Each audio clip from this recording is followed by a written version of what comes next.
Ok. Bom dia a todos. É uma satisfação podermos hoje presidir esse último painel desse grande evento, esse nosso 8º Seminário Internacional de Direito, Tecnologia e Inovação. Temos hoje conosco também mais grandes nomes, convidados especiais que nos acompanham de fora, do exterior, de fora do nosso país. Temos aqui conosco o professor Francisco Pereira Coutinho, da Universidade Nova de Lisboa, o professor Vincent, da Universidade de Montreal, Canadá, que também nos brinda, pela primeira vez participa aqui do evento. O nosso terceiro palestrante, o professor Fernando Tenório de Amorim, do CESMAC de Maceió, ele infelizmente não vai poder participar dessa sessão, ele teve um problema pessoal, me avisou ontem que lamenta muito, não vai poder participar. Eu já então passo essas escusas a todos, já expliquei isso também para os nossos convidados, painelistas. Também, aí só gostaria de fazer também uma menção ao professor Fernando também mais nos agradecer a participação dele, ao suporte também do CESMAC, que ele representa, ele também coordena lá o pós-graduação do mestrado em Direito do CESMAC, e também é um pesquisador frequentemente presente no Canadá, também amigo do professor Vincent, e também ele nos ajudou a trazer o nosso convidado de hoje para nos brindar com sua palestra nesse painel. Bom, dito isso, eu vou apresentar desde logo os nossos palestrantes. Nós vamos depois seguir com as duas exposições consecutivas, o professor Francisco, depois o professor Vincent, com alguma possibilidade de debate final, vamos também ver a evolução do tempo. Então, eu vou fazer a apresentação dos dois para depois seguirmos a exposição. O professor Dr. Francisco Pereira Coutinho é professor associado com agregação na Faculdade de Direito da Universidade Nova de Lisboa, Nova School of Law, licenciado em Direito, doutor em Direito e agregado em Direito pela Nova School of Law, foi subdiretor da Escola de Direito da Universidade Nova de Lisboa, professor do Instituto Superior de Ciências Sociais e Políticas da Universidade de Lisboa, no Departamento de Direito da Universidade Autônoma de Lisboa, bem como assessor jurídico no Instituto Diplomático do Ministério dos Negócios Estrangeiros e na Secretaria de Estado da Presidência do Conselho de Ministros. É membro do CEDIS, Centro de, aqui diz IED, imagino de Inovação e Direito, é isso, Francisco? Sobre Direito e Sociedade, da Sociedade Portuguesa de Direito Internacional e da Associação Portuguesa de Direito Europeu. Coordena os observatórios da proteção de dados e da legislação portuguesa e o Compliance Lab. E também o nosso professor Francisco já esteve conosco em outras atividades, e certamente é um dos nossos convidados permanentes. O professor Dr. Vincent Gautrais, de Montreal, é professor titular, full professor da Faculdade de Direito em Montreal, onde leciona Direito da Tecnologia e da Informação, Direito Empresarial. É diretor do Centre de Recherche en Droit Public, CRDP, desde 2014. É o presidente da L.R. Wilson em Direito, da Tecnologia da Informação e Comércio Eletrônico. Publicou vários trabalhos de pesquisa, livros e outras obras relacionadas à lei de comércio eletrônico, contratos digitais, cyberconsumo, segurança das redes, network security, resolução de disputas pela internet, propriedade intelectual e questões de privacidade. É membro do Barreau du Québec. Vincent Gautrais também obteve diploma da Universidade de Rennes, na França, licença, mestrado, e da Universidade de Montreal, também o doutorado e mestrado, e sua tese de doutorado com 11 excepcionais, publicada pela Bruxelas, tem como título Le Contrat électronique international. É o tema do doutorado dele. Portanto, nous avons ici deux grands maîtres de conférence, dois grandes professores, para fechar com chave de ouro essa nosso painel. We are closing with the golden key this seminar for sure today. Francisco, eu te passo a palavra. Professor Vincent, Francisco vai falar em inglês ou português, Francisco? Agora que ficou uma coisa Eu posso falar em qualquer uma das línguas. Tinha preparado português, mas também não. Não, isso até peço desculpas. Eu não, como nós não temos o Fernando aqui, se tu te incomodares, bem à vontade. Nós estamos online, porque eu não te perguntei isso. Né? Ontem ao Ivar eu tinha perguntado e acabei, em função disso, ficar sabendo só ontem mesmo na questão do Fernando, né? Eu não acabei realmente me passei. Então, se preferir falar em português, tranquilo, só que eu vou avisar o professor Vincent que Eu já disse, eu disse-lhe isso já também. tá, ok. Okay. Professor Vincent, Professor Francisco will speak in Portuguese, so I don't know if you really want to stay there, if you can really follow this in some way, no? or if you prefer staying, of course, if you prefer leave for some time and come back in 20-30 minutes, okay as well, no?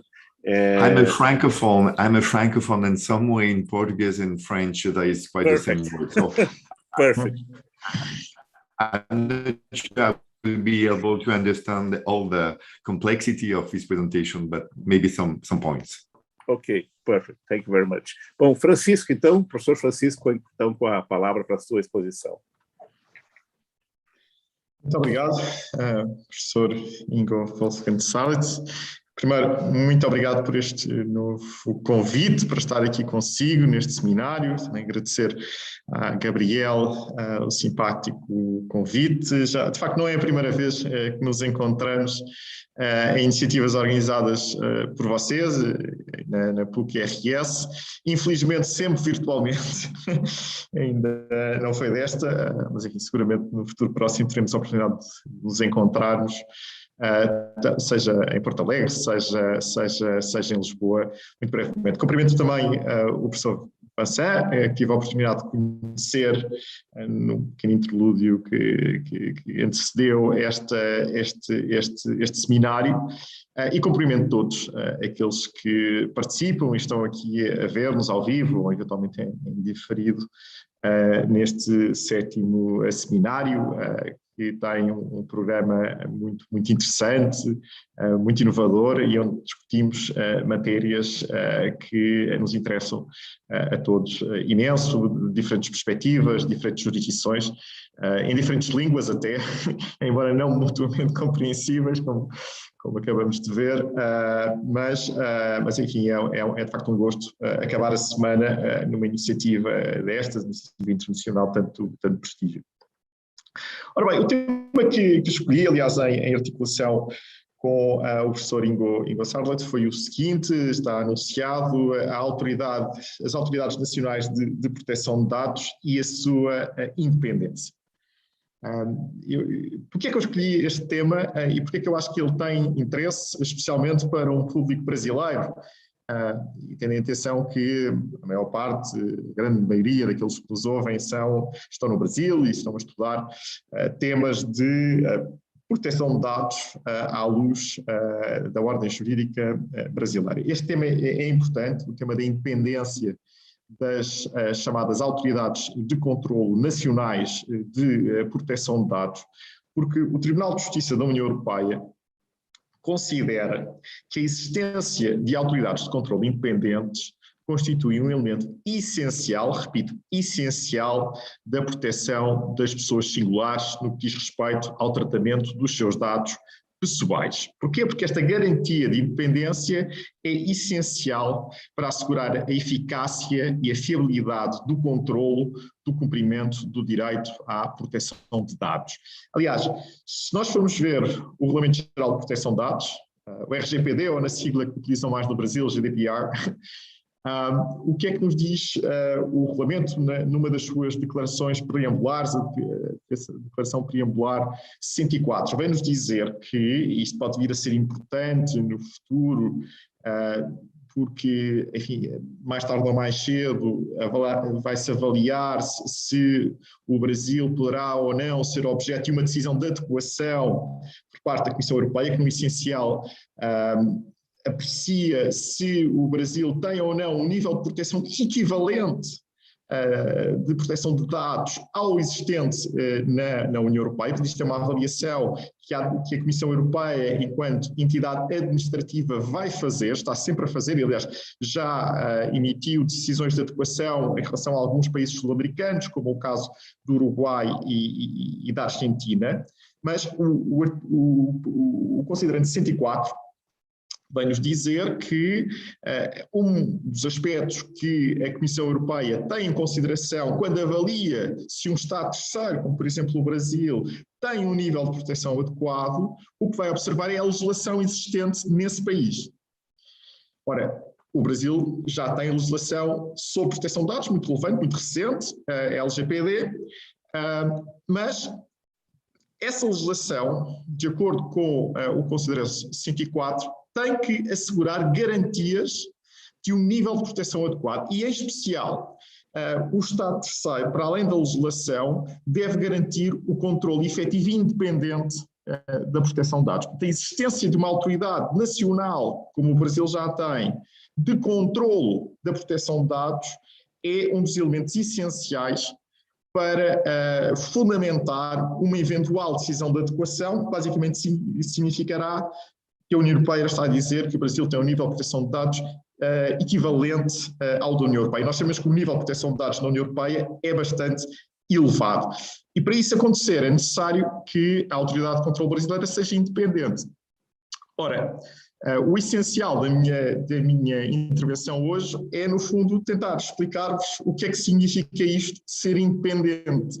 Para este efeito, para uma autoridade administrativa independente para o efeito de aplicação do Regulamento Geral de Proteção de Dados. Eu estudei esta matéria a propósito do caso português, porque a questão da independência da nossa autoridade de controlo colocou-se imediatamente após a entrada em vigor do Regulamento Geral de Proteção, ou melhor, o início da aplicação do Regulamento Geral de Proteção de Dados, que ocorreu em maio de 2018. E foi aí que nós, em Portugal, nos demos conta, e já vão ver porquê, de uma forma que surpreendeu muitos operadores jurídicos, mesmo o poder político ficou surpreendido com as consequências normativas da atribuição de independência à Autoridade de Controlo Portuguesa,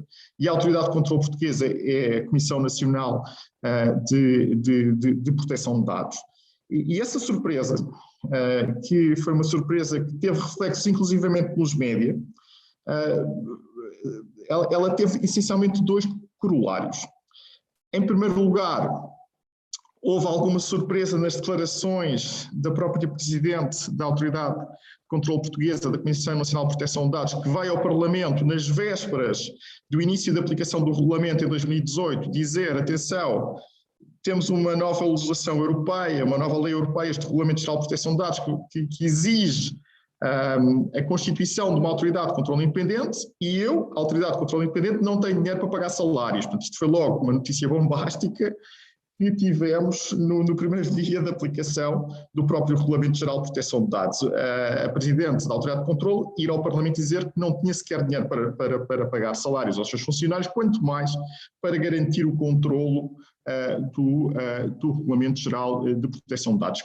É evidente que estas declarações enfim, não, foram um bocadinho sensacionalistas no sentido em que, como veremos, a Autoridade de Controlo Portuguesa não estava propriamente completamente inoperante, e tanto é assim como que em 2018, em 2019, em 2020, várias coimas, várias sanções pecuniárias foram já aplicadas pela Autoridade de Controlo Portuguesa, a primeira das quais logo em 2018, no valor de 400 mil euros, a um hospital público, mas mais relevante foi a circunstância de a Autoridade de Controlo Portuguesa ter dado uma prova de vida em 2019 que mostra bem o que é que significa este estatuto de independência da Autoridade de Controlo Nacional.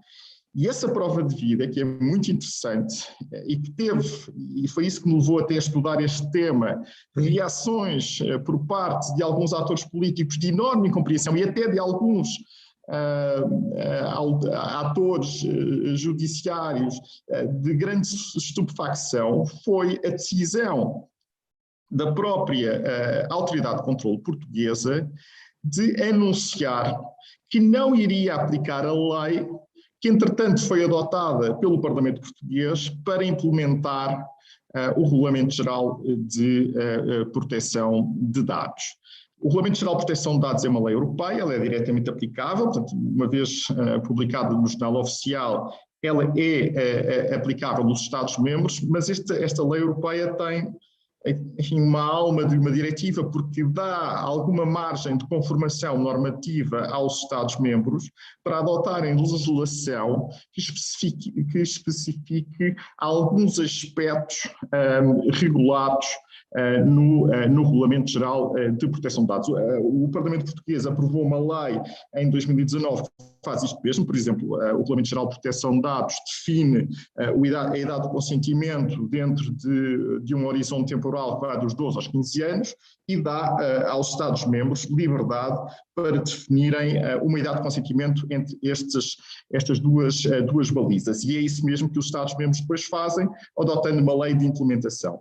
Ora, aquilo que a Comissão Nacional de Proteção de Dados vai fazer um mês depois da aprovação desta lei de implementação do Regulamento Geral de Proteção de Dados, aquilo que vai fazer é dizer que, quando for chamada a aplicar esta mesma lei, não a vai fazer nas partes em que acha que esta lei de implementação viola o próprio Regulamento Geral de Proteção de Dados e invoca-o, dizendo que é uma autoridade administrativa de aplicação do direito da União Europeia e, não obstante, como vos vou fazer referência, ser nomeada pelo próprio Parlamento Português, isso não significa que tenha que cumprir leis que violem, leis do próprio Parlamento que o nomeou, leis que violem o direito europeu. Porquê? Porque tem um estatuto de independência que exige que garanta a implementação do regulamento na ordem jurídica portuguesa, ainda que isso signifique desaplicar leis nacionais contrárias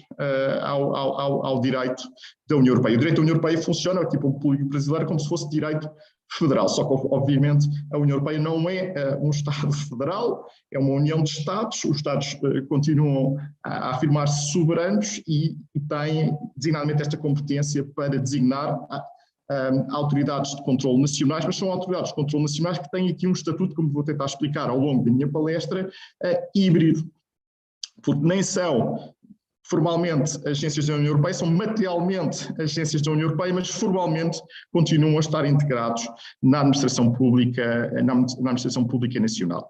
Este anúncio da Autoridade de Controle Portuguesa de desaplicação de uma lei que implementava o regulamento foi, como eu vos dizia no início da minha exposição, recebido com grande estupefacção por vários atores, e um deles foi o Presidente da Comissão de Assuntos Constitucionais da própria Assembleia da República, que veio dizer publicamente que achava que esta decisão da Autoridade de Controle era inadmissível. E estou a citar, porque foi tomada de forma autónoma, sem ter sido dada qualquer explicação perante o órgão de soberania a que, diz ele, a autoridade de controle deve legitimidade, porque foi designada pelo Parlamento Português. E, portanto, não tem legitimidade, segundo o Presidente desta Comissão Constitucional, para vir desaplicar.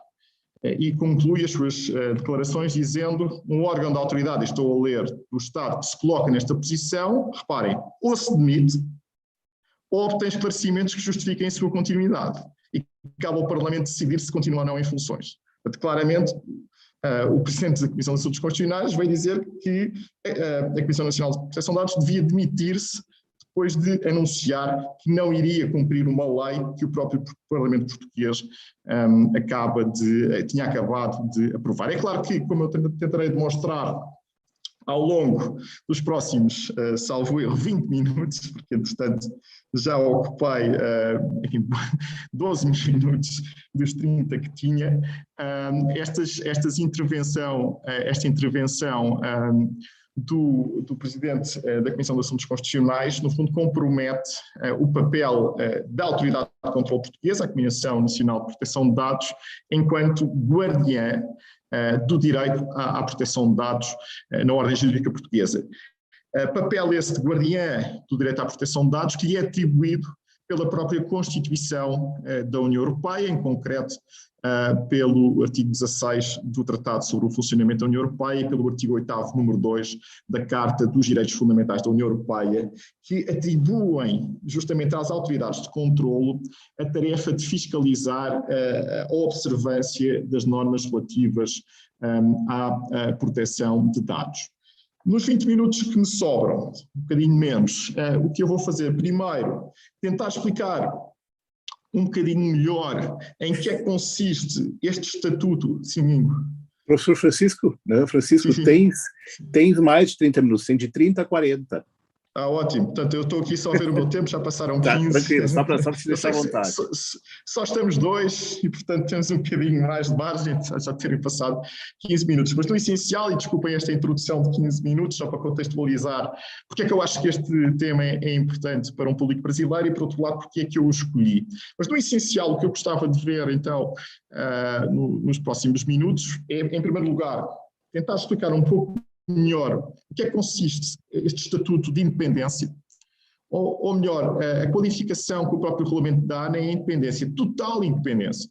Portanto, qualifica como independência total, o que mostra bem a importância constitucional que o direito constitucional da União Europeia dá às garantias de independência que têm de ser atribuídas a estas autoridades de controle nacionais. E este aqui é o ponto-chave, são autoridades de controle nacionais, portanto são designadas pelos Estados-membros, mas têm uma garantia de independência que vem do direito europeu. E eu acho que foi isso que escapou a alguns atores políticos, designadamente quando comentaram a decisão da Autoridade de Controlo Portuguesa de não aplicação da lei, portanto, violação do princípio da legalidade a que estão sujeitas todas as autoridades administrativas. Isto em primeiro lugar, portanto, vamos olhar, então tentar perceber em que é que consiste este estatuto de total independência, em primeiro lugar, e depois olhar especificamente uma segunda parte da apresentação, então como é que nós conseguimos responsabilizar estas autoridades de controlo que são independentes.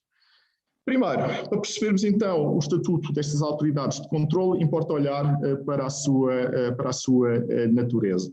E aqui, obviamente, elas refrangem um bocadinho as autoridades de controle, a própria natureza da União Europeia, que, não sendo um Estado, estrutura-se, organiza-se sempre de acordo com uma ideia de subsidiariedade. Portanto, a União Europeia, os tribunais nacionais são tribunais da União Europeia, não como acontece nos Estados Federais, em que temos frequentemente tribunais da Federação nos Estados-membros, e a própria administração nacional é simultaneamente a administração europeia. E a ideia aqui, obviamente, é que as decisões sejam tomadas o mais próximo possível dos cidadãos. E esta ideia de subsidiariedade foi concretizada pelo Regulamento Geral de Proteção de Dados, dizendo aos Estados-membros que são eles que têm que criar autoridades nacionais de fiscalização da proteção de dados. E, portanto, foi rejeitada aqui uma solução centralizadora em que iríamos ter uma autoridade de controle ao nível europeu. Existe uma autoridade de controle no nível europeu apenas para os tratamentos de dados feitos pela União Europeia, mas não é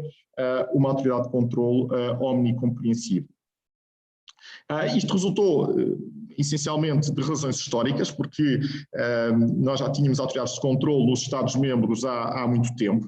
A Comissão Francesa, a CNIL, foi criada em 1978, a Comissão Nacional de Proteção de Dados Portuguesa vem de 1991.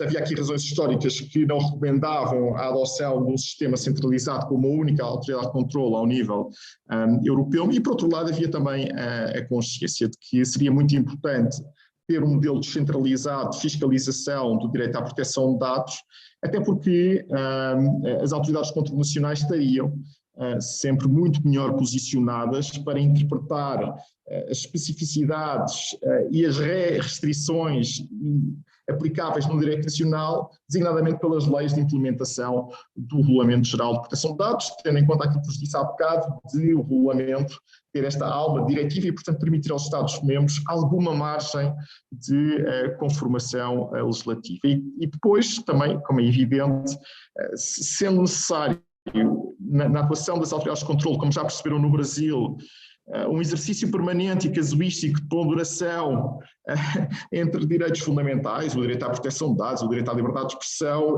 e a interpretação destas ponderações ser muito localizada nas diferentes comunidades políticas. E a União Europeia é uma república de repúblicas, no sentido de que várias comunidades políticas, inclusivamente uma comunidade política europeia, era fundamental que este exercício fosse feito por autoridades de controlo nacionais, que, enfim, interpretassem aquilo que é este exercício de ponderação constante que é necessário fazer. É evidente que depois isto necessita de algum grau de articulação, e esse grau de articulação é alcançado pelo Comitê Europeu de Proteção de Dados, que vai reunir todas as autoridades de controlo nacionais, mas a verdade é que nós, no fundo, aquilo que nós vamos ter é uma espécie de administração compósita em que vamos ter várias autoridades de controlos nacionais que têm que cooperar entre si, ao abrigo de um outro princípio muito importante da União Europeia, que é o princípio da cooperação leal ou da fidelidade europeia, que procura então garantir uma execução efetiva do direito da União Europeia. E, portanto, estas autoridades de controlo nacionais criadas ao abrigo do Regulamento Geral de Proteção de Dados vão ser diferentes. Isso é um aspecto que não foi percepcionado em Portugal numa fase inicial, de outras entidades administrativas independentes que, entretanto, existem também na nossa ordem jurídica. Porquê? Porque elas são criadas ao abrigo do direito constitucional da União Europeia e não ao abrigo do direito português. E, portanto, fazendo parte desta, então, administração europeia compósita, embora parecendo à primeira vista serem entidades formalmente de direito nacional, criou aqui alguma confusão na interpretação do estatuto destas autoridades de controle. E, portanto, resumindo, a verdade, a natureza destas autoridades de controle é um pouco única, porque tem um estatuto híbrido. São entidades que integram a Organização Administrativa Nacional, mas depois exercem materialmente atribuições semelhantes a uma espécie de agência europeia.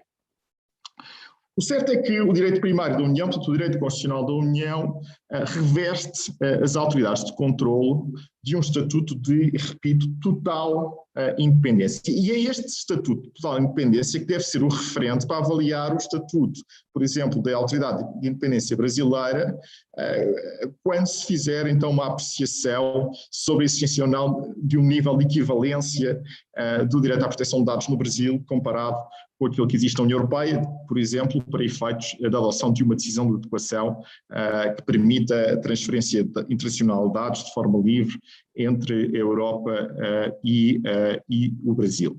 O que é que significa, então, este estatuto de total independência? Basicamente significa que as autoridades de controlo devem poder agir de forma objetiva e imparcial. Isso significa que devem estar salvaguardadas de qualquer influência externa, direta ou interna, oriunda de organismos controlados pelo Estado.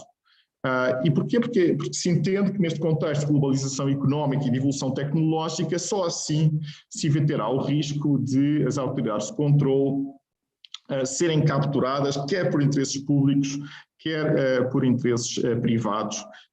E isso é o essencial deste estatuto de total independência.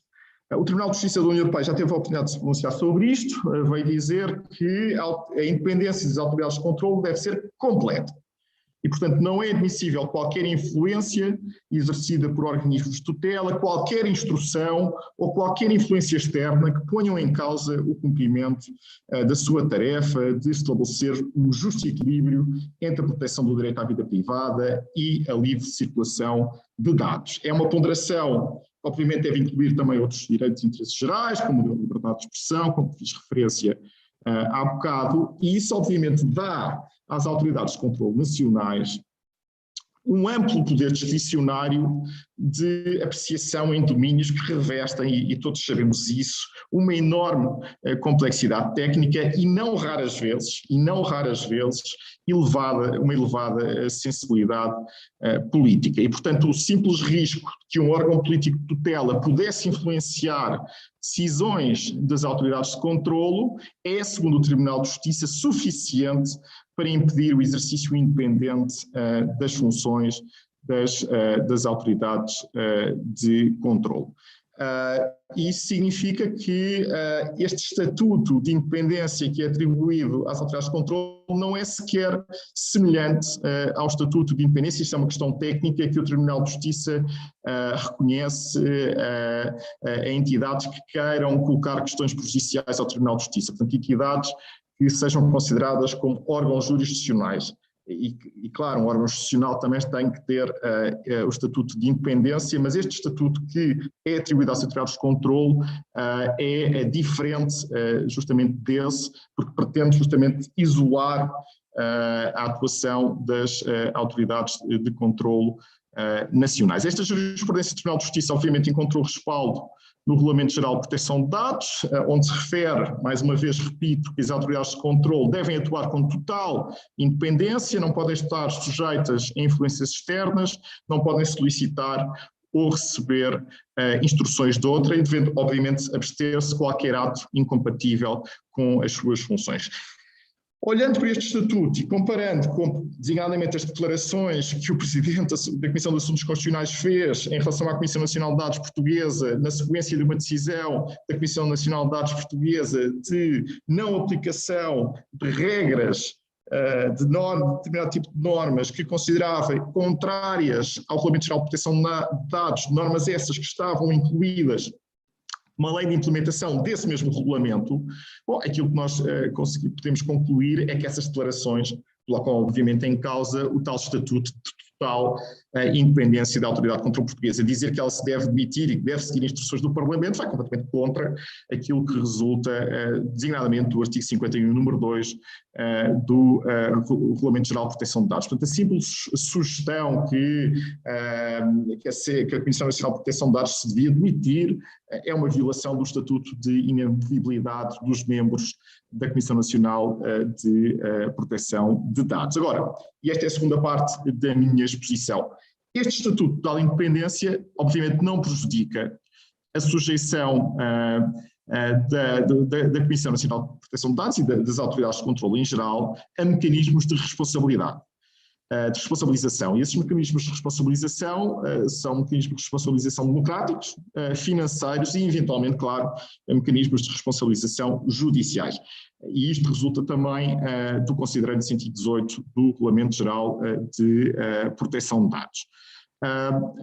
Uma possível explicação para estas declarações do Presidente da Comissão de Assuntos Constitucionais, em que se sugere a demissão da Comissão Nacional de Proteção de Dados, pode estar relacionada com a circunstância de o orçamento da Autoridade de Controlo Portuguesa, designadamente, ser atribuído quase na sua totalidade pelo Parlamento português e de a maior parte dos membros da Autoridade de Controlo Portuguesa serem designados pelo Parlamento português. E daqui, da circunstância de designado, poderia haver a sugestão de que havia algum tipo de responsabilização política direta entre a autoridade de controle e o próprio Parlamento. Só que essa responsabilização obviamente não existe, o regulamento proíbe-a.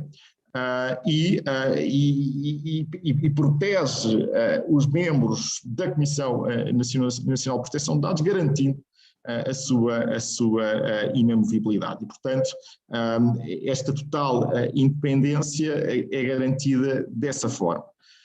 O único mecanismo que existe de responsabilização democrática, se formos ver o Regulamento Geral de Proteção de Dados, vem a ser com o dever que a própria Autoridade de Controlo tem de anualmente fazer um relatório e apresentar esse relatório junto do Parlamento ou junto do Governo. E, portanto, a única forma de controlo que existe é através da discussão do relatório anual que as autoridades de controlo devem fazer. Agora, não há nenhuma responsabilidade democrática para além desta. Okay? Para além deste dever de transparência que resulta da disponibilização deste relatório público que, para além do Governo, do Parlamento, deve ser disponibilizado também à Comissão Europeia e ao Comitê Europeu de Proteção de Dados.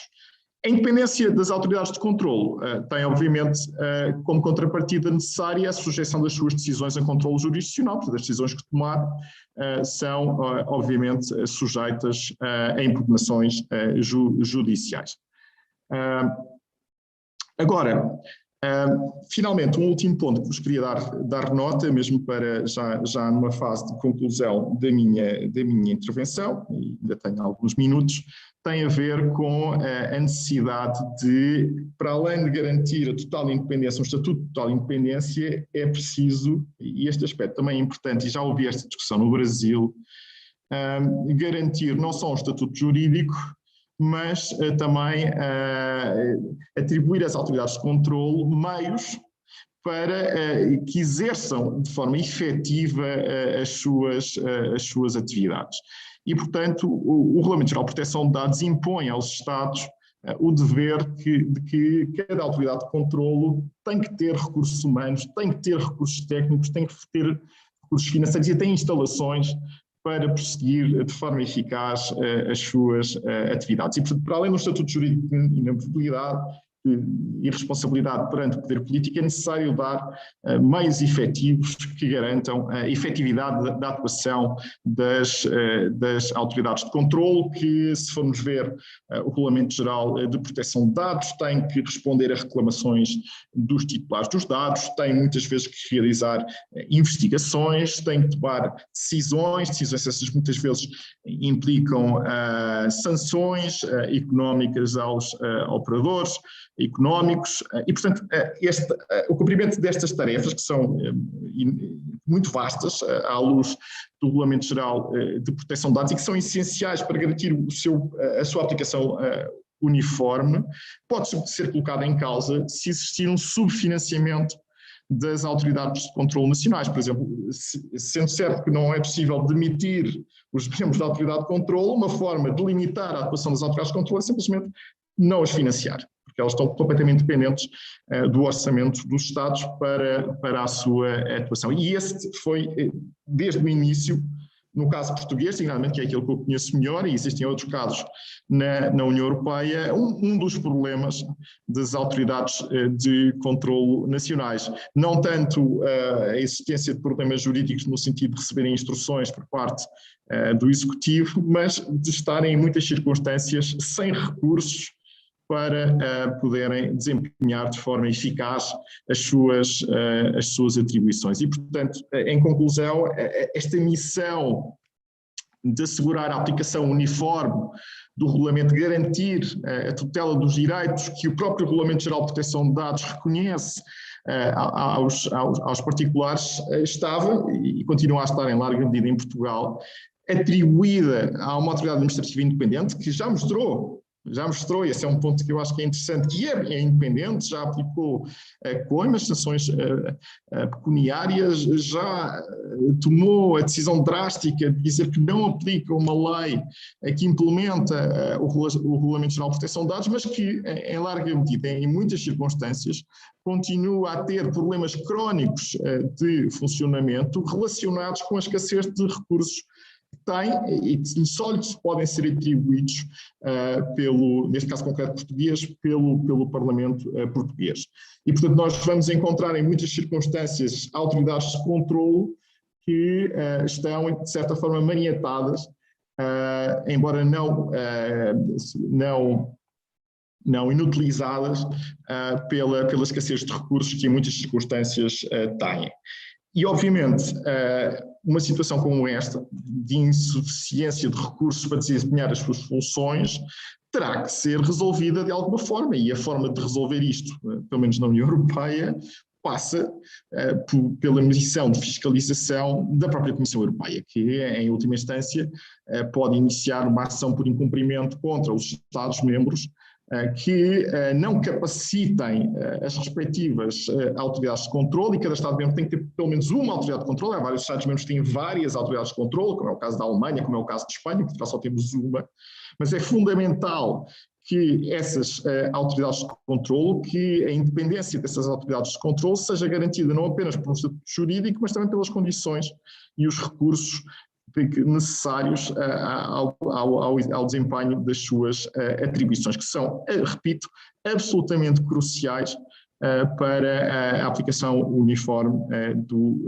Regulamento Geral de Proteção de Dados. E, portanto, todo este estatuto jurídico que vos fiz referência, que reveste esta ideia de total independência das autoridades de controle nacionais, deve ser também aquele que, com isto concluo, que a autoridade de controle brasileira deve também ter para ser reconhecida como estatuto equivalente, que é um dos elementos fundamentais, repito, para a decisão discricionária da própria Comissão Europeia, mas fundamentada no sentido de reconhecer o Brasil como tendo um nível de proteção adequado que permite então uma transferência de dados livre entre a União e o próprio Brasil. E, portanto, este é um tema que é um tema muito importante para os Estados-membros, especialmente para aqueles onde se têm observado alguns problemas de fiscalização do próprio Regulamento Geral de Proteção de Dados, e essa fiscalização está em primeira linha, em larga medida, aliás, com as autoridades de controle nacionais, mas que também têm interesse, e por isso é que trouxe este tema para este seminário, para qualquer Estado terceiro que pretenda habilitar-se a ser objeto de uma decisão de adequação. E por aqui que termino, enfim, agradecendo novamente o gentil convite. E claro, se tiverem questões, haverá seguramente, possivelmente, digo eu, tempo para as debater a seguir, enfim, isto já não quero sobrepor ao império do moderador à intervenção do meu colega Vincent. Muito obrigado. Professor Francisco, muitíssimo obrigado, né? A exposição realmente absolutamente impecável, inclusive no tempo, né? O tempo realmente, estávamos numa situação de autocontenção, de self-restraint, né? Temporal, né? Desnecessário, inclusive, foi excelente, né? Como sempre. Um tema de grande atualidade e relevância, especialmente também para o Brasil, né? Como sabes, né? Também fizeste referência a isso, nossa autoridade está engatinhando ainda, como se diz, né? Nas suas atividades, e, portanto, é uma experiência realmente que ainda precisa se acumular, né? Uma lei geral de proteção de dados que ainda está recém numa fase inicial da sua implementação, né? Tanto mais uma autoridade passa a ter um papel realmente de relevância, de proa, né? Até mesmo proativo nesse processo. Mas nós vamos ter, sim, algum tempo para perguntas, mas vamos fazer isso realmente depois da fala do professor Vincent. Professor Vincent Gautrais, please, you are now the speaker. Thank you so much, Professor Sarlet. I just want to share my screen first. It will take a few seconds. Here they are. And you're supposed to see my PowerPoint presentations. It's okay like this? Is it okay for you? I can see it, yeah. Okay, so thank you so much, Professor Sarlet, and thank you so much for the invitation. I'm so sorry to listen that Fernando is quite unwell, and I hope he will have a quick recovery. But anyway, thank you for the invitation. It's always a pleasure to work with Brazilian colleagues. I have the pleasure, after another invitation of Fernando, to come in Maceió 4 years ago, and it was a very fruitful exchange with Brazilian colleagues. I just want, before beginning, to that I was maybe I thought I was able maybe to understand few words of the presentation of Francisco, but unfortunately it was too complex for me, and I'm sorry about that.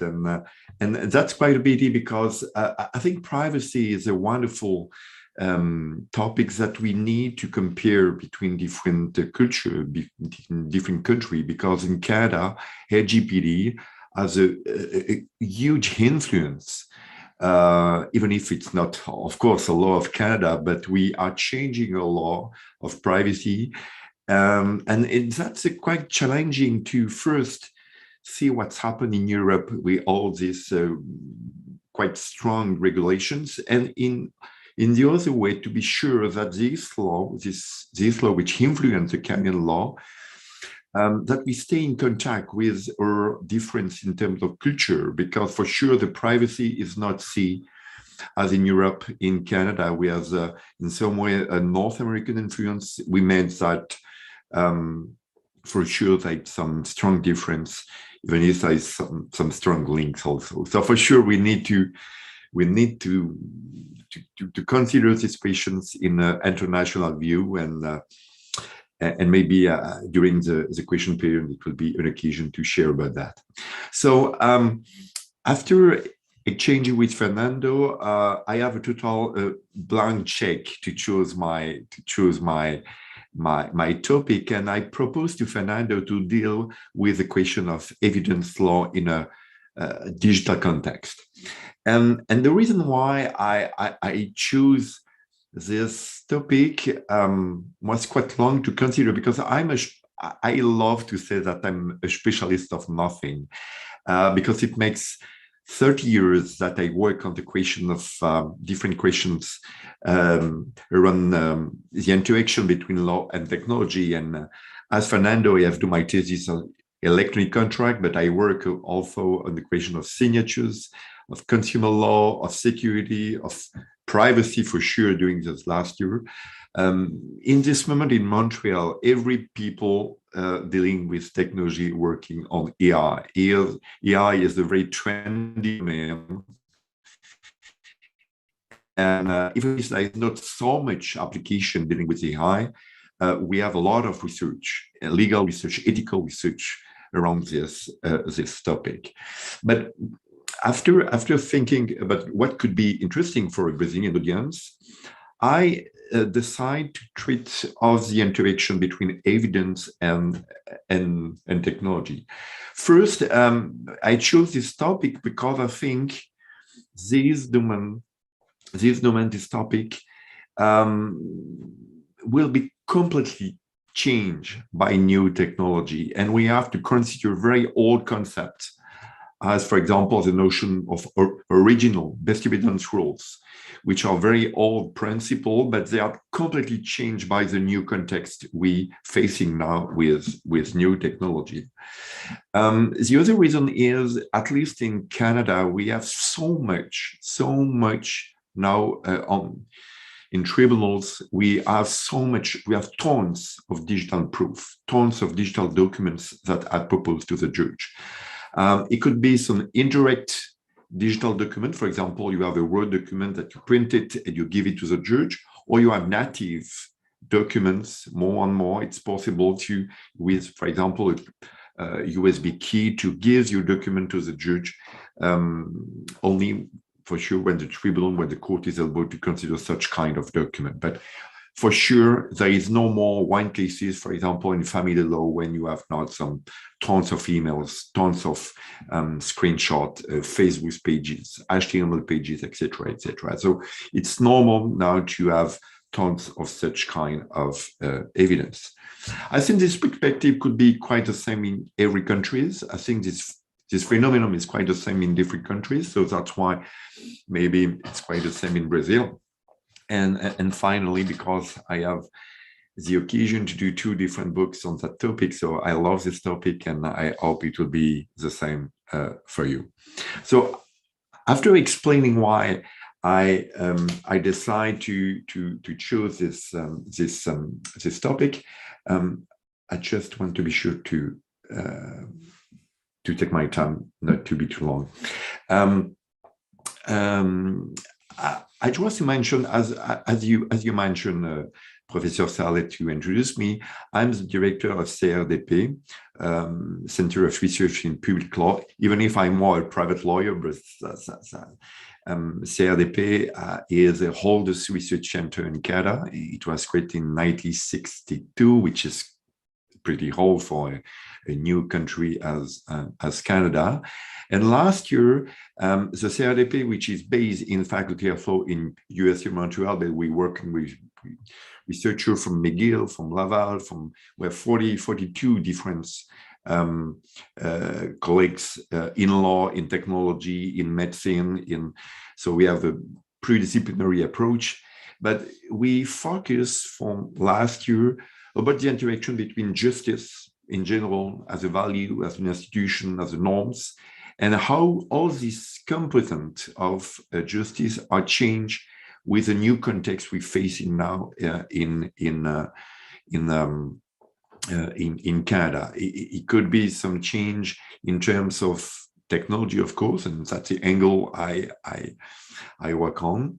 But it's also some change in terms of economy, in terms of social aspect, in terms of ethical view. So we are dealing with a change, and we're proposing a prospective approach of law and justice. And that's why, even if usually as a lawyer, we're working in the, we analyzing the past as past law, past jurisprudence, past contracts. Today I want to propose you an opposite exercise, and I would like to propose you a chronological approach when we will see what's happened in evidence law in a digital context, and what could happen in a near future, in a later future, and I will propose you also maybe a work of futurology to see what's happened in 20 years. So that's a program I would like to propose to you. And if I may give you a kind of snapshot of the situation of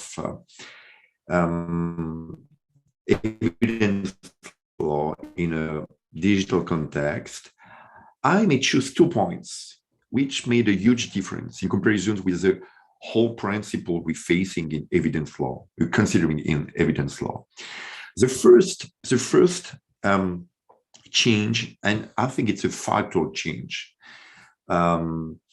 is the fact that digital documents are much more easier as paper document to be falsified. It's quite easy to forge some digital document. It's very easy to send to the 60 or 70 persons who are in this group. It's very easy for me to send an email with the address of Professor Sarlet. It takes me 2 seconds, 2 minutes, and I may send an email which gives the impression that the email was sent by Professor Sarlet.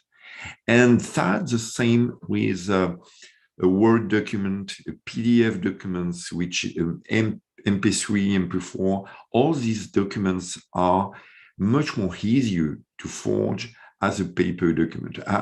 I just want to give you, I never do that after that, but when I was 12 years old, I received a pretty bad mark in a mathematics courses when I was at school, and I tried to sign, and I tried to imitate the signature of my mom, and of course I was catched, because it's quite difficult you need to have a quite expertise to change and to modify a paper document, but it's very easy to falsify a digital document.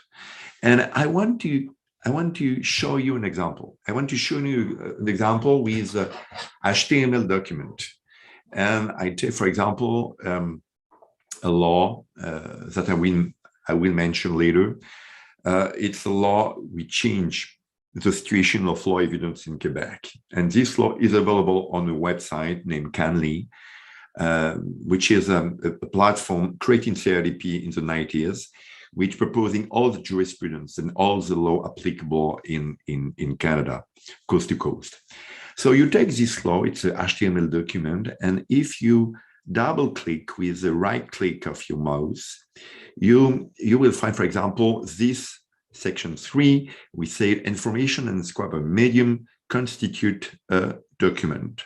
So this part of the law if I click with my right click, I have a Mac, for example, and you may have an access to the source code of the document.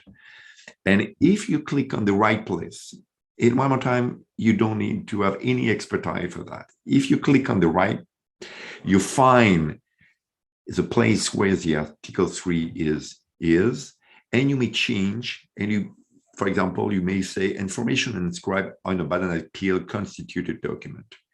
You close the window, and there is a change that you may propose in this HTML document. Of course, you don't change the information of the server of Canly, of this platform. We propose some law online, but you change on your computer the content of the law, and you may print it, and, for example, give a document, a print to a judge, and explaining, oh, this is the state of the law.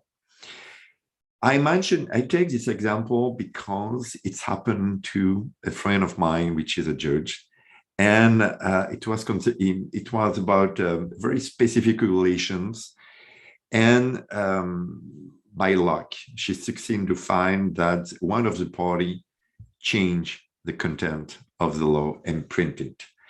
And of course, it's a criminal offense, and of course, there's some sanctions against such act. But it's just to show you that there is a kind of fragility with digital documents, and this fragility for sure will have some consequence in terms to apply the law to be sure that the digital document could be gave to be used in a trial, for example. And one of the solutions is to create some documentation to explain and to justify how the document was managed.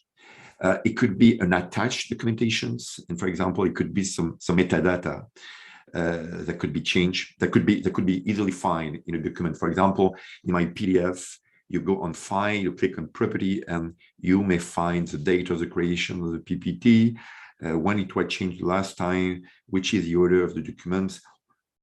Many information that could be very useful to prove such kind of document. It could be also some external documentation, for example, some procedures, some directive in your own company, in your own enterprise, where you explain how you use, how you manage, how did you do some knowledge management to be sure that the document could be viable. And there is a lot of standards, norms, ISO norms, for example, who explain how to do that and how to be sure to have a certain level of security to present such kind of document to a judge, for example. So that's two change, which in my view are very important. We change many aspects of the law. And if some people in Brazil want to know a little more about state of the art in Quebec law, we received 3 years ago a wonderful decision from Appellate Court of Quebec, which is a high court in Quebec. And the highest court after is the Supreme Court of Canada, but in Quebec that's the highest court. We gave wonderful decisions. We explained very well that, in fact, if you want to prove a document, it's maybe safer to have a documentation explain how you manage your document you want to prove.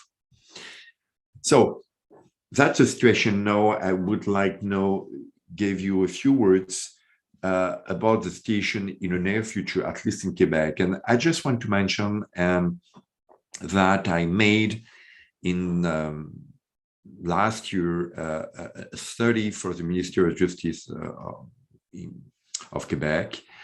I made a study that maybe we need to change a law that was passed in Quebec in 2001. In 2001, we have a quite bold act of law which proposed some huge change in terms of evidence. And I think it's important 20 years after the adoption of this text to maybe to reconsider this text and proposing some recommendation. That's why I propose to the Ministry of Justice, because for sure there is some difficulties to interact between the law and technology. This text was wrote by techie people, and in some ways the lawyers have some big difficulty to apply and to understand such a complex text for lawyers, and for sure we need to create some dialogues between disciplines. That's what we try to do in my research center in CRDP.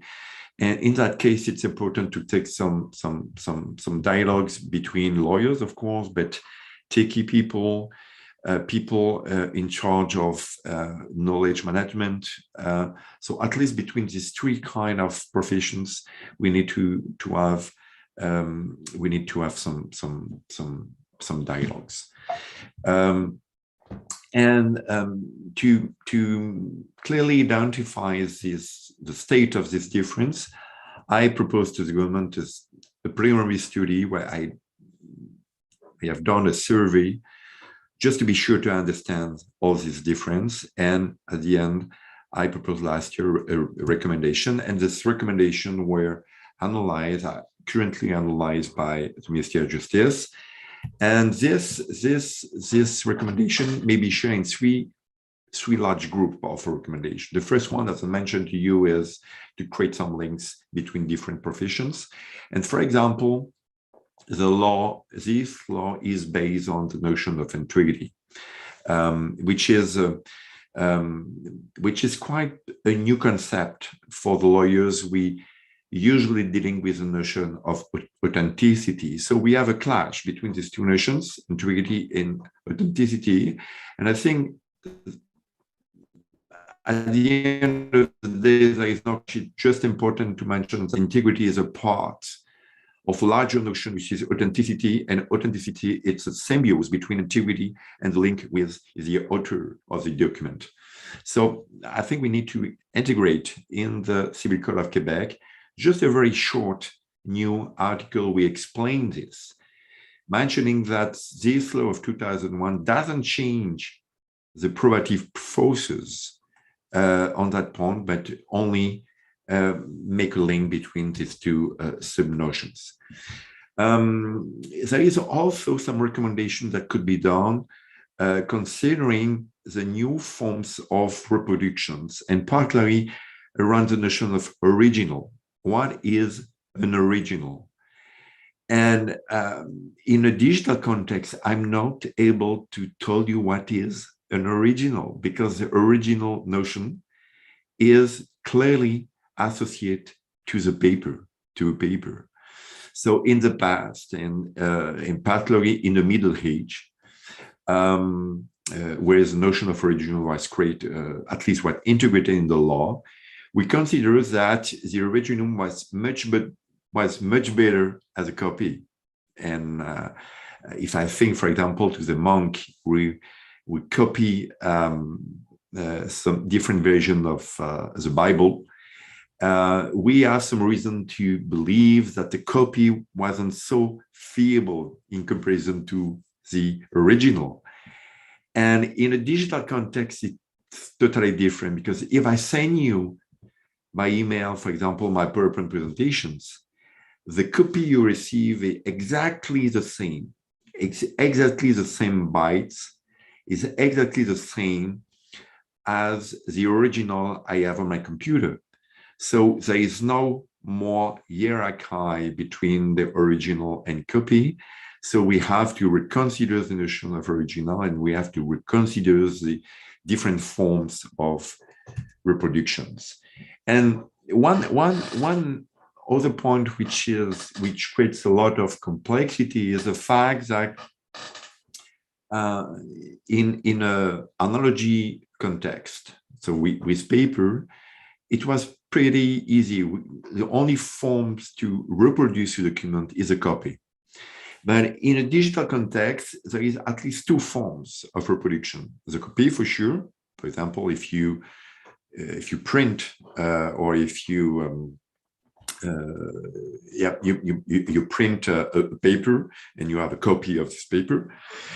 But there is also a notion named a transfer. A transfer is, for example, when you have in an insurance company a tons of paper copy, and you want to numerize all this contract, and you want to put all this contract on the server. So on the digital support, and usually people consider it's not a copy, it's more a transfer, it's a migration, it's a conversion, and this conversion, this migration, has a different function from the copy. These conversions usually is used to replace the original paper copy. So in some view, we have two ways to satisfy this notion of reproduction. One way is a copy where we have the multiplications of the document, and the transfer is more a function of substitutions. So that's quite technical, that's quite not so easy to understand for lawyers, but in some ways it's a fact that lawyers have to consider and to introduce, for example, in the Code Civil of Quebec. So that's a second group of recommendations dealing with the notion of recommendations. And at least, and I don't want to go too deeply on that point, but for sure we have to work again or to propose some better definitions, because as I mentioned earlier, there is quite a clash between knowledge management people and lawyer people. So that situation in the near future we have, at least in Quebec. So I don't want to do some futurology, but maybe we may think about what could happen in pretty near future, in a perspective of 10 or 15 years. And there is at least 2 points, in my view, that will change in that kind of perspective. The first one is that, at least in Canada, because the situation is the same in the rest of what we call the rest of Canada, in the common law provinces in Canada. In Canada, we usually do a distinction between the different kind of means of proof, and we have mainly 3 kinds of documents that could be used in a court. We have some writing, we have some testimony, and we had what we call real evidence. Real evidence is pictures, audio recording, or video recording, and that's quite a challenge, because we don't know. For example, if you want to prove with some emails, it's sometimes quite difficult to qualify this email. Is it writing? Is it a testimony, or is it a real evidence? And in the jurisprudence, we may find different decisions for each of these means of proof. So traditionally, it was quite simple. When we have a paper, the people say, oh, it's easy, it's a writing. When it's a document that someone proposed orally, we say, oh, it's easy, it's a testimony. And when we was a recording or pictures, we say it's a real evidence. But with digital context, it's totally different. We may have, for example, a testimony that could be done with a recording. We may have, it's possible in the law now to have, for example, a contract that could be done by a video also. And so it's quite a challenge, because the judge doesn't know how to qualify, for example, an email, for example, a recording. And in each kind of means of proof, they need to, which kind of means of proof they need to choose. So I think it's possible to to solve this problem of qualifications by using a way of interpretation which is quite famous even on the international level. It's a functional equivalent approach. And the idea behind that is, what is the function of the writing? What is the function of the testimony? And what is of the function of a picture of a recording? And if you say that the function, for example, of the writer is to forecast the future, you may say, oh, maybe it's a writing. If you have a document which is supposed to say what's happened in the past, it could be a testimony, even if this testimony is, for example, right with an email. And if this document, for example, a recording, is supposed to propose a Polaroid, a snapshot of a situation at a moment T, it could be considered as a real evidence. So it depends of the function in terms of time. It depends on the functions of the document you want to propose. So, and that's perspective that I develop in my book was following that decision I mentioned earlier of the Cour d'appel of Quebec, when the judge have to consider the admissibility of an audio recording that the person made homemade recording, and the judge consider it was a real evidence because this document, this audio recording documents, was supposed to give a state of the art at one moment, a very precise moment. So this is what I listened at that moment. It's like a picture, it's a snapshot, it's the Polaroid of the situations. And so the Appellate Court of Quebec chose this criteria to consider and to qualify this document as a real evidence. And when you identify first what kind of document it is, what kind of means of proof it is, after that you have to consider the probative forces of the document. So in a perspective of 10-15 years also, I think, as I mentioned earlier, that we have to reconsider the rules we have in Canada as, for example, the best evidence rule. As I mentioned a few minutes ago, I think this notion is mainly associated to paper document, to physical document, to analogical document, and I'm not so sure it could be very useful for digital document, for electronic documents. So I think in the perspective of 10-15 years, we will have to reconsider this notion, which is in law in Canada for centuries. And that's maybe quite the same with hearsay rules, which is one more time associated to technology, which is not the same that we use now in court. So for sure, evidence law, as I mentioned in my introduction, need to be reconsidered in this context. A second point that we have to consider that we, in my view, need to be changed in the perspective of 10 or 20 years, I don't know, but it's, and this, in some way, that's quite the same in privacy law. It's for every technological topic, you have different layers of norms that need to be considered to be sure to respect the principle you find in the law. So first, you have some principles you may find in regulations, in law, for example, the obligation to manage a document with a certain level of security. So that's a formal level that we have first, and in the law, because the law needs to be permanent and very general, you just have a very large principle of, for example, security. Security that you may have in evidence law or in privacy law. So below this level, you have an informal level of guidelines, of standards, of code of conduct, which may objectivize this, for example, this obligation of security.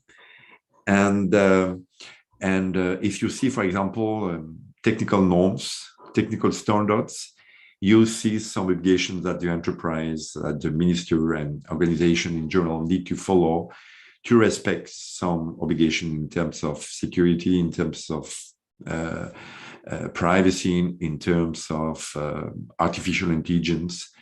You need to follow some informal norms, code of conducts, which precise the obligations of the stakeholders. And at least all these informal levels explain that you need to produce some policies, some procedures, some measures to apply this more precise principle you find in the informal level. So at least you have these 3 levels of normativity to respect, for example, some obligations in terms of security in a evidence law context. So that's a new way to function, and it's quite demanding. It's quite new for the lawyers. The lawyers need more and more, and that's my courses. These terms, I have a courses in e-commerce law, and it's an obligation for my student to read some norms, some technical norms, to analyze some technical norms, and to criticize, in some cases, these technical norms, because in some ways these norms could be criticized because they are too soft, too general. Sometimes they are not very demanding. Sometimes very blurring. So we need to, as a lawyer, we need to have a check. We need to check this kind of text, and we need to participate in a dialogue, and we need to participate to the creations of this norm, because in the large majority of cases, this law are just made by techie people with no ethical view, with no legal view. And as a lawyer, we need to have a look of these texts, because they are for sure a real incidence of, at the end of the day, what is the level of obligation of stakeholders. So I think it's a new way of working, and it's a very challenging way. And at least in Canada, it's quite demanding, because the judge has some difficulty to understand such kind of way of functioning. The lawyers, the judge never read before some technical norms. So usually we need to have some expert testimony to assess the quality of these norms and to assess the application of these norms. Very quickly, because I speak for 28 or 29 minutes, very quickly, my last point is to see if in maybe 20 or 30 years, I don't know, we will have a way to manage evidence law with artificial intelligence, for example, or blockchain, or what we call in some way the RegTech. And one more time, I don't want to do some futurology. I don't pretend to say what's happened in the so long perspective. But in some way, I have quite an ambivalence. I have some doubts with such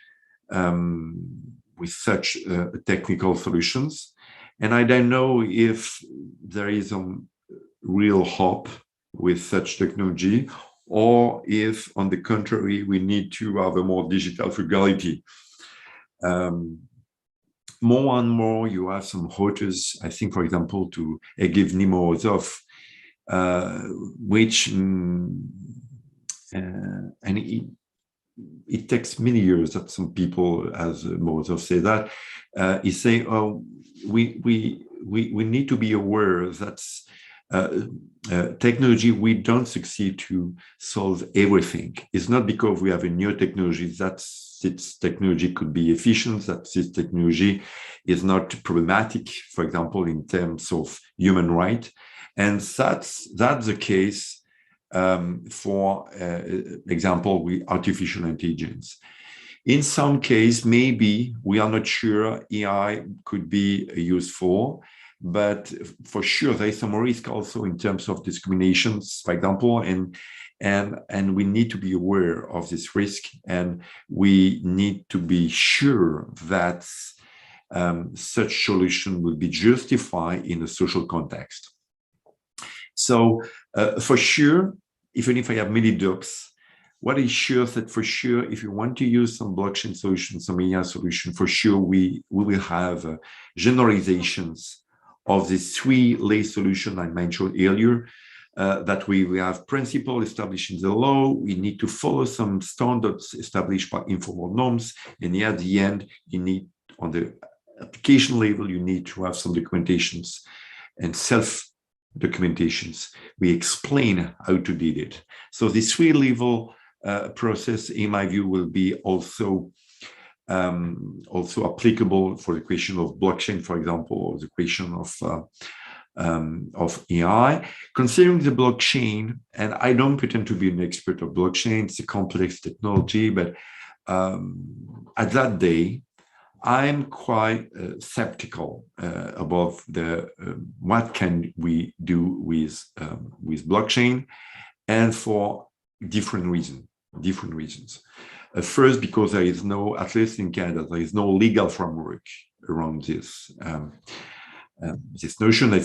And for example, in Nova Scotia in Canada 2 years ago, we have a Canadian guy. We developed a platform with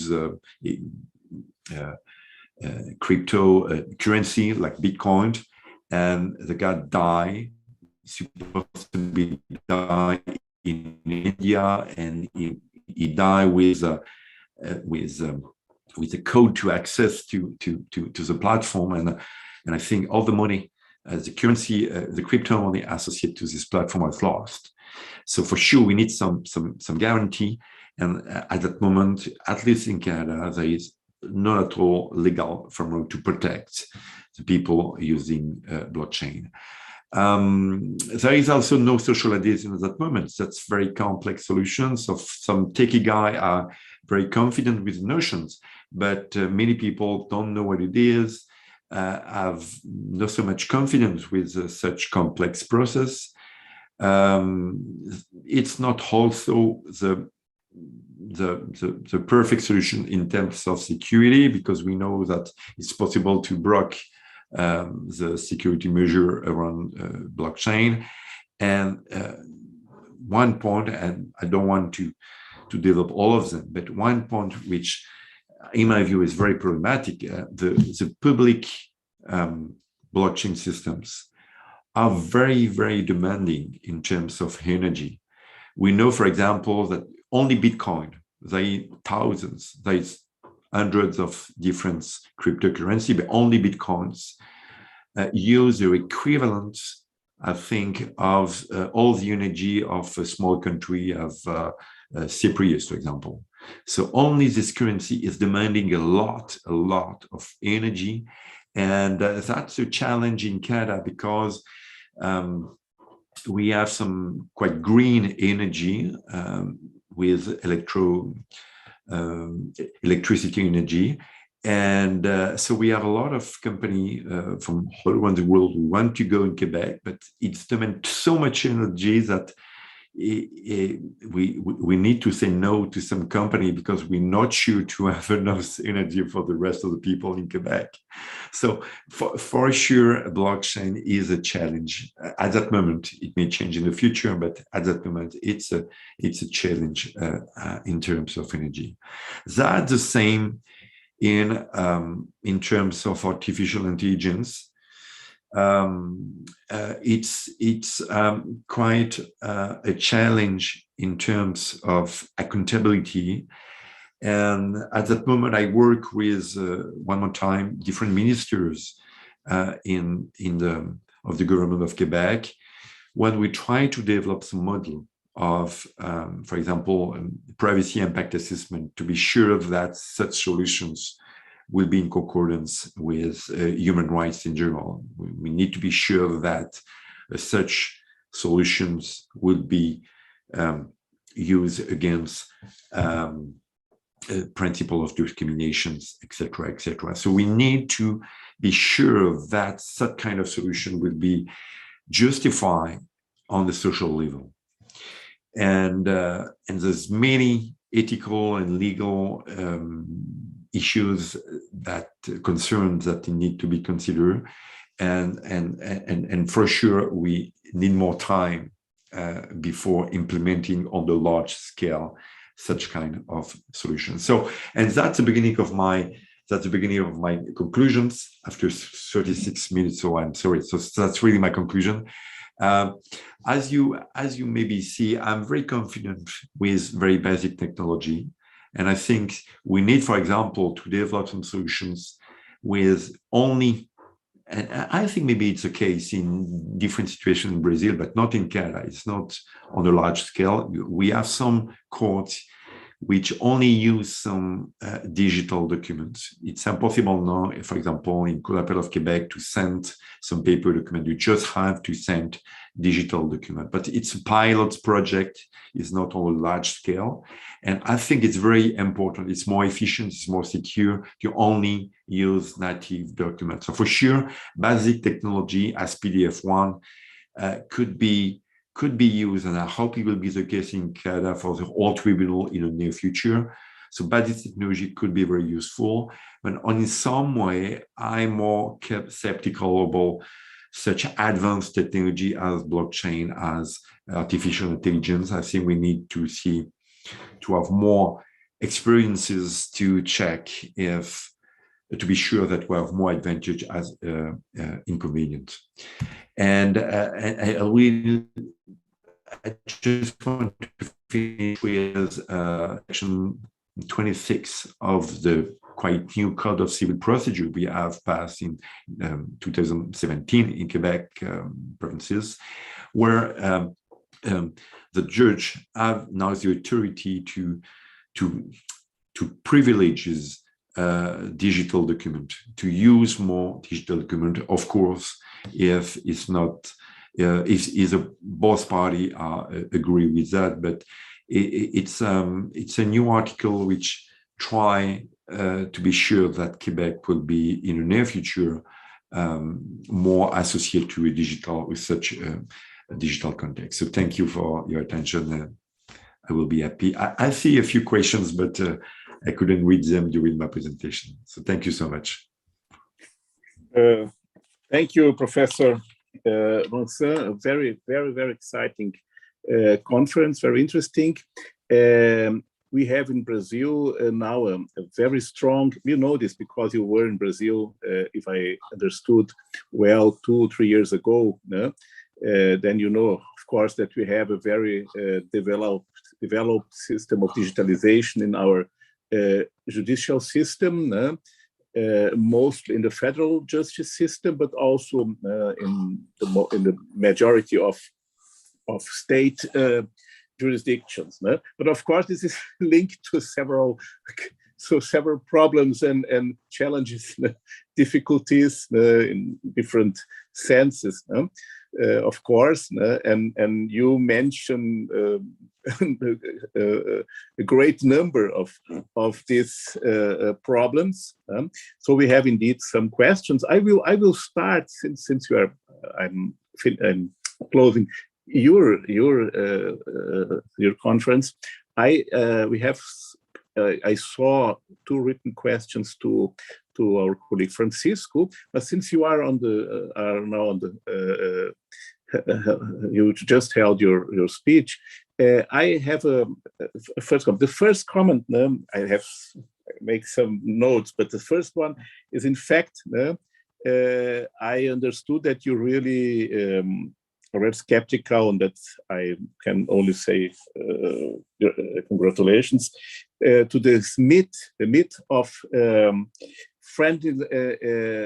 of technological friendliness, of of ecological friendliness of the digitalization. It's a myth, I think, and I'm really surprised how many people really believe or want to believe that this doesn't cost energy and doesn't have really a real and a huge environmental impact.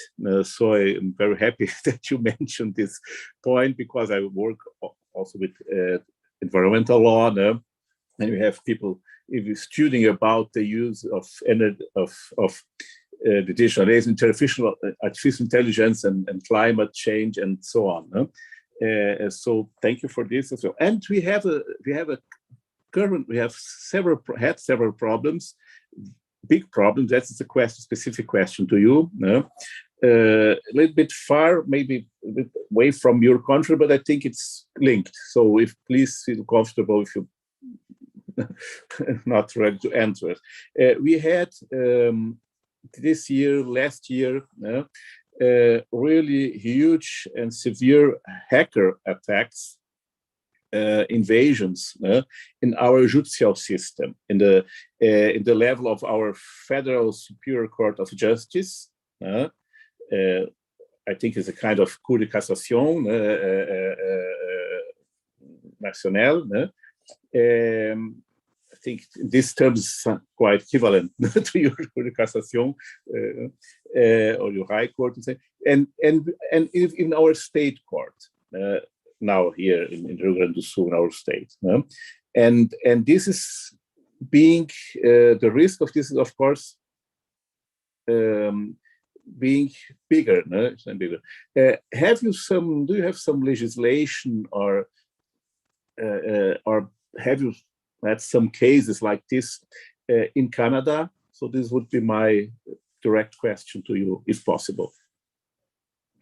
It's quite ironical, because I'm a professor of law, as you know, but as director of CRDP 7 years ago, I developed some platform to propose some academic website for my colleagues, and it works very well. And last Friday we have almost 200 different websites that we propose freely for colleagues. And last Friday we were hacked. And that's why I was surprised you succeed to find my bio on the web, because all my websites are down, and I receive a ransomware to pay a half Bitcoin of to have an access to my data. So at that moment, and I'm waiting some news from 1 minute to 1 minute if we have, I think we have a copy of last April. But last May, but we lost everything. So we lost it. So we are not a court, of course. We just have an academic platform, but we lost the data of almost 200 different pages. So for sure, that's an issue. That's an issue which demands a lot of expertise, and that's not a problem of law. You know, the criminal code is very it is easily applicable to such a problem, but the problem is we don't know these people who do that, and they have quite, at that moment in 2021, it's quite difficult to retrace, to find the criminal behind such kind of action. So that's really challenging, and for sure. We need to have some contingency plan, and we need to have some documentations, you know, as I mentioned in my presentations, to what we do if that happens. And that's exactly what we haven't done in my cases. And but that's not a problem of law. That's a problem of habit. As I mentioned, we don't yet take the habit to document to make some backup regularly, to make offline backup, because they succeed, and I don't know how they do it, but they succeed to overwrite the two backups we have. But that's our fault. We need to have some offline backup to be sure that this kind of donate will be compromised. So that's the problem of law. That's a problem of our habit, problem of knowledge management that we have to integrate in our practices. Okay, thank you very much. So you are right. I think majority of us really don't do this kind of precaution daily. We should do. It's really, we must learn this, of course. It's sometimes not easy to remind this every day. So I have the same problem. I'm lucky that no one hacked me up to now. That's the fact. Well, thank you very much. Probably we will have other questions, but now I will address the two questions I could read here to address to our colleague Francisco Coutinho. No? The questions were made in Portuguese, so we'll read them in Portuguese to Francisco. A primeira pergunta, Francisco, é do Daniel Rodrigues, né, nosso doutorando, que pergunta se o professor vê alternativas para superar o desafio de qualificação dos staffs das autoridades de proteção de dados, em especial na área de tecnologia, considerando a grande competitividade que o mercado privado impõe em termos salariais e condições de trabalho. Isto é, como desenvolver um know-how próprio para proceder em investigações tecnológicas sem perder independência. Essa é uma pergunta. Posso fazer a segunda e responder em bloco? Prefere responder essa primeiro? Como preferir, como preferir. Eu já faço a segunda, então, se me permite, porque aí talvez agilize um pouco. A segunda pergunta é do nosso Abel, da Lacqua, né? Que pergunta, além de parabenizar pela palestra, pergunta se as matérias administrativas ou legislativas que possam ter relação com o tratamento de dados passam previamente para análise da autoridade de proteção antes de sua aprovação ou aplicação para as autoridades administrativas e ou legislativas. Então, essas são as duas perguntas que, pelo menos, eu estou vendo aqui. Obrigado, Ingo. Eu tive aqui um problema com o vídeo. Estão aqui a dizer que não consegui iniciá-lo, mas, enfim, estão a ouvir, não é? Portanto, fazemos aqui em versão radiofónica. A segunda questão é mais fácil de responder. Enfim, agradeço as duas questões, são muito pertinentes, mas a segunda é mais simples. A autoridade de controlo tem que ser ouvida para se pronunciar, ainda que a título não vinculativo, sobre qualquer alteração legislativa ou regulamentar com impacto na proteção de dados. E, portanto, isto resulta também do Regulamento Geral de Proteção de Dados. Portanto, qualquer evolução normativa relevante ocorrida em qualquer Estado-membro, então as autoridades de controle têm que ser chamadas para se pronunciar. E isso aconteceu, isso é muito interessante a pergunta, porque, enfim, eu comecei a estudar este assunto porque, justamente, porque a reação de alguns colegas meus dos administrativistas foi muito sanguínea à decisão da autoridade de controle não aplicar a lei nacional. E dentro do Parlamento português as reações também foram bastante sanguíneas, porque a Comissão Nacional de Proteção de Dados foi chamada ao processo legislativo e pronunciou-se, fez um parecer e o Parlamento decidiu, de forma soberana, aprovar uma lei em sentido contrário a algumas das suas observações e logo a seguir, passado um mês, então adotam uma deliberação em que dizem que não vão seguir a lei, porque ela viola o direito europeu. E é isso que levou também a algumas reações da imprensa, talvez um pouco menos pensadas, intempestivas, não queria qualificar mais. Em todo o caso, a pergunta é essa e a resposta é simples, sim, tem que ser ouvidas qualquer evolução normativa, tanto no plano legislativo como no plano administrativo. A questão do Daniel, o Daniel faz a pergunta, mas também já sabe a resposta, não é? Não é, Daniel? é muito difícil, no fundo é a quadratura do ciclo. O que tem acontecido, tanto quanto sei, é que tem havido muita dificuldade das autoridades de controlo de contratarem, enfim, recursos humanos suficientemente capacitados para fazer esse desenvolvimento tecnológico. E o que acontece é que, por um lado, têm dificuldades de concorrer com o setor privado, e depois, claro, quer dizer, as pessoas que são contratadas desenvolvem competências e depois são chamadas para exercer essas mesmas competências no setor privado, que entretanto desenvolveram também aqui no setor público. E, portanto, eu creio que é um dos desafios que as autoridades de controle têm neste momento, que é justamente de conseguirem reter talento que contratam e depois desenvolvem e que depois acaba por ser muito apetecível para o setor privado. Mas nós já vimos isto também noutras áreas, não é? Por exemplo, no setor das autoridades da concorrência e noutras, não é? Em que nós verificamos que aqueles que trabalham nestas entidades desenvolvem know-how que depois é muito apreciado no setor privado. Claro que, enfim, haver margem nas regras aplicáveis aos vencimentos, designadamente, retribuições atribuídas a estas pessoas, pode ser uma das formas de reter talento e evitar esta fuga de cérebros, que é tão relevante, especialmente naquilo que refere, e que nas áreas tecnológicas, na parte jurídica também acontece, mas menos, mas na parte tecnológica que tem que ser de ponta, não é? Temos que ter autoridades de controle capacitadas. Isso é mais difícil, especialmente em autoridades de controle de regiões ou de Estados-membros mais pequenos e especialmente com menos recursos, mas como deve calcular, a sua pergunta tem uma resposta que é muito...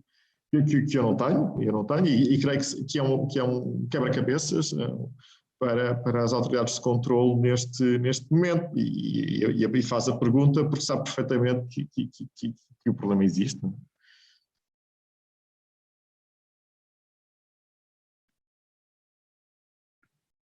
Muito obrigado. Eu continuo sem câmara. Não, tranquilo, mas se estás conosco, estamos te ouvindo, né? Isso tem acontecido mais de uma vez agora ao longo do evento, não foi a primeira vez. Isso tem acontecido, né? Mas felizmente estamos te ouvindo bem, né? E estás conseguindo ficar conosco até o final também, conseguiste responder as perguntas. Alguém tem alguma pergunta também para o professor Vincent, o professor Francisco? Deixo agora a palavra aberta, né? Pode ser pelo microfone ou por escrito. I would like to make a question to Professor Gautrais, if possible. Okay. Thank you very much for your presentation, for your lecture. It was a wonderful presentation, a magnifique conférence. Muito obrigada. And my question would be regarding co-regulation. I liked very much about your approach on the law, looking towards the future. That's very important from now on. It's a shift on our view on the law. And to summarize my question, due to our time, I'd like to ask you about co-regulation on this matter regarding future and evidence law. You brought us a graphic, which is very interesting, with formal level, informal level, and application level. And you inserted regulation and law in the formal level. And informal level, you left us with the methods, guidelines, principles. Where would you insert co-regulation? And mainly with platforms which have a big impact and a big role on this matter.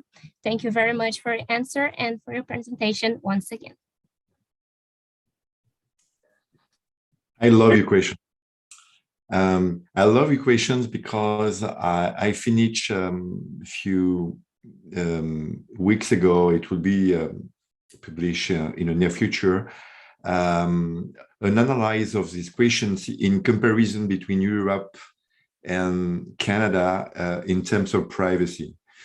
Because these three-level propositions only focus on the question of substance, obligations instead of substance. But you need also to see how to apply these three levels of substance, and its may links with the level of institutional interaction with organizations we are in charge to control the substantial principles.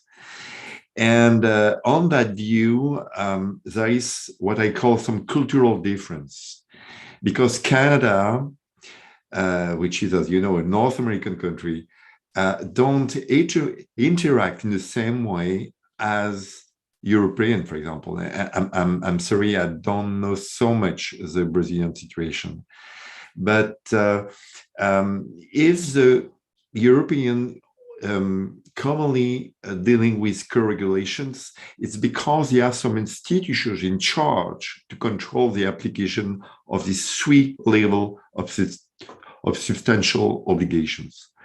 But in Canada, we don't have the same reflex to have some usually governmental organization in charge to control the activity of stakeholders and particularly private stakeholders. We don't have the same level of integrations of control of the government on private activities. And that's why, in some ways, there is some difference between co-regulations and auto-regulations, which is maybe more the model of North America.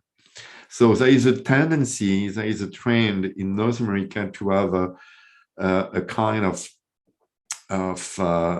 self-regulations proposed by the company itself. And this self-regulation, at the end of the day, will be controlled as posed by the judge. And in some way, in many cases in Europe, you have ex-ante situations where some public organizations control the activity, control these three levels of obligations, and are more involved in the process and more involved and permit you to have ex-ante solutions. It's very interesting because I represent Canada in a working group on e-commerce in UNCITRAL, an organization of United Nations. We're dealing with law in international and commercial context. And Canada is quite in the middle between our neighbor of the South, United States, which defends some propositions based on self-regulations, and European countries, which is an important partner for Canada also, but which propose more some solutions, some co-regulations. So, and it's interesting because in CRDP, I have several colleagues dealing with this question of co-regulations for many years, for more than 20 or 30 years, and doing some comparison between these two kind co-regulation of self-regulations solutions proposed depending on in which country you are. So thank you very much for your questions. I hope I was not too long. Thank you. Someone else? Mais alguém tem uma pergunta a fazer para os nossos palestrantes? Hoje podemos avançar um pouquinho no tempo, se quiserem. Acho que os palestrantes também estão dispostos a responder. Professor Sarlet, I see none. Okay. So, well, we have now 1:10 p.m. Okay, it's coming lunchtime, so I think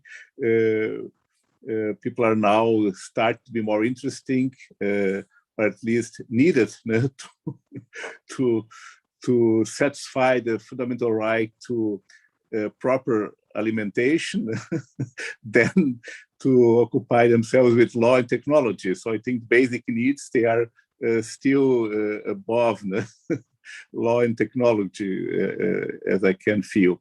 But in fact, I have to, really have to thank you both, Professor Vincent, Professor Francisco, for your really great and amazing and exciting conferences. We are really closing with the golden key, like we used to say here in Brazil. This seminar, this 8th seminar in law, technology and innovation. It was a pleasure to have you both taking part with these activities, the challenges. We are ready to say welcome in Brazil next year.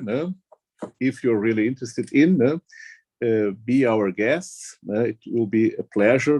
We can stay in contact later about this as well.